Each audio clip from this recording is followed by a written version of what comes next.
Hello everyone. Today we will be learning about circular flow of income. Now, इसमें हम ये सीखते हैं कि इनकम का फ्लो इन 3 phases में कैसे कैसे होता है. We have 3 phases where we have production phase, income phase and expenditure phase. Let's understand each phase one by one. In production phase, the firms produce goods and services using the factors of production, right? So इस phase को हम बोलते हैं generation of income phase, where हम वो goods and services produce करते हैं जो हमें इनकम जनरेट करने में हेल्प करते हैं. तो ये जो goods and services firm produce करती है, ये किसकी हेल्प से करती है? फैक्टर ऑफ प्रोडक्शन की हेल्प से करती है. फैक्टर ऑफ प्रोडक्शन जैसे कि हमारे labour, land, capital and entrepreneur.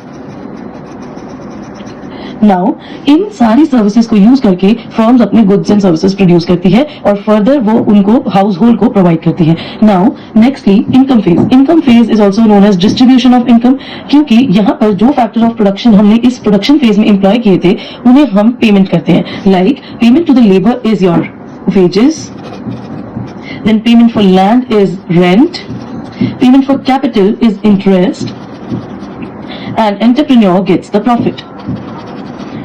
सो इस फेज में जो प्रोडक्शन हुई है गुड्स एंड सर्विसेज की using these factors of production, इनकी पेमेंट इन्हें की जाती है, which is nothing but their income. तो ये सारा हाउस होल्ड इनकम जाता है, क्योंकि जो लेबर है और जो लैंड है, कैपिटल है, एंटरप्रेन्योर्स है, they all come from household sector of the economy. तो ये उनकी इनकम होती है. Then we come to the expenditure phase. Now that they have the income with them, now they will make expenditure out of it. So households make expenditure on the goods and services which is produced by the firm, और इसीलिए इस फेज को हम बोलते हैं disposition of income. Because here जो भी हमारा हाउस होल्ड होते हैं वो अपनी इनकम जो कि उन्होंने यहाँ अर्न की है उसको एक्सपेंडिचर के फॉर्म में, like expenditure on goods and services के फॉर्म में डिस्पोज कर देते हैं. बिकॉज अल्टीमेटली उन्हें गुड्स एंड सर्विसेज जो है वो खरीदने हैं जो कि फर्म्स ने प्रोड्यूस किए थे. सो दैट इज वाई वही इनकम जो उन्होंने यहाँ अर्न की थी इस फेज में वो उसको डिस्पोज कर देते हैं as expenditure on goods and services produced by the firms during the production phase. That is why ultimately ये सर्कुलर फ्लो ऑफ इनकम होता है, वेयर यहाँ पर इनकम जनरेट करने के लिए प्रोडक्शन की जाती है, देन फैक्टर ऑफ प्रोडक्शन की पेमेंट जब उन्हें रिसीव होती है that is there income, and finally उस इनकम को वो डिस्पोज करते हैं as expenditures on goods and services which was ultimately